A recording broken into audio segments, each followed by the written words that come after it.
તો દવા લઈને ઘરે આવી ગયા છે અને તમને કરાવું માતાજીના દર્શન. ઉતાવળ જેટલી છે, 11:30 વાગે જવાનું હતું ને 11:30 વાગી ગયા છે અહીંયા. એટલે ફટાફટ તમને માધવના દર્શન કરાવું. હું મારું પ્યારું લડ્ડુ તો અહીંયા રેડી કર્યો છે. અત્યારે એમના સ્થાન પર મૂકી દેશું, પણ હજુ હું ખુદ બાકી છું. એટલે ફટાફટ આજે બધાએ આઉટફિટ નક્કી કર્યું છે કે અત્યારે ટ્રેન્ડિંગ ચાલે છે ચણિયાચોળીનું વાના રસમમાં. તો 99% બધા ચણિયાચોળી પહેરશે. હવે જોશું શું થશે શું નહીં. તો ફટાફટ હવે મામાના ઘરે પૂગી જઈએ આપણે.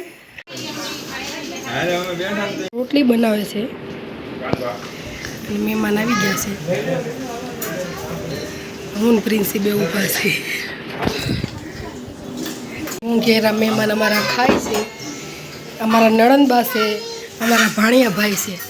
ટાટા કરો. લાભ બાપુ બેઠા છે. જો મો જો એમની ખાલી